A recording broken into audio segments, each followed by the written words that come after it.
Lelouch Britannia is often called one of the smartest anime characters ever. But his true strength was never his Geass. It wasn't his nightmare, and it wasn't luck. His greatest weapon was understanding people. He knew what people wanted. He knew what people feared. And most importantly, he knew how to use those emotions to guide them exactly where he wanted. Today, let's look at how Lelouch manipulated people throughout Code Geass. Firstly, he became what people wanted to believe. Most leaders try to earn trust. Lelouch did something different. He created Zero. Zero wasn't just a mask. Zero was an idea. The Japanese people wanted hope. The oppressed wanted a hero. The weak wanted someone who could fight back. So Lelouch gave them exactly that.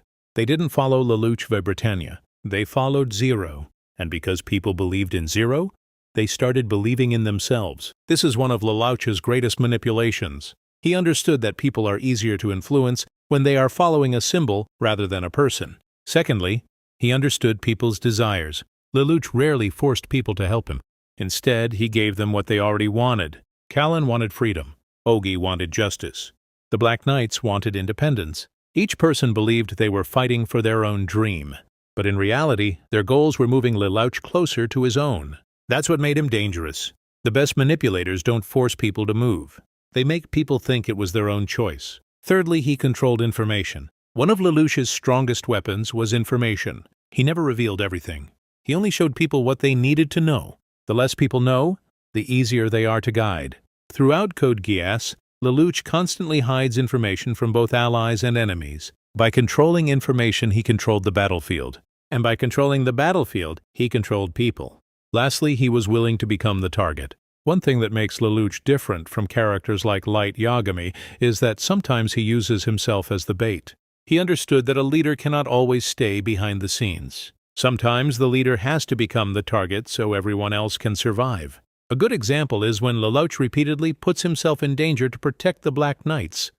Even when plans fail, he often shifts the enemy's attention toward himself, giving his allies time to escape or regroup. But one of the best examples is during the battle involving Princess Euphemia. After the tragedy caused by the Geass accident, the entire situation falls into chaos. The Britannian military wants answers. The Black Knights want revenge. The whole battlefield becomes a disaster. At that moment, Lelouch makes himself the focus of everyone's attention. Instead of allowing the conflict to spread endlessly, he takes responsibility and becomes the face of the incident.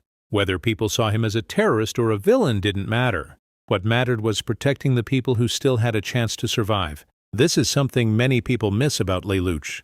Manipulation isn't always about controlling others for your own benefit. Sometimes Lelouch manipulates situations by making himself the enemy. He redirects hatred. He redirects blame.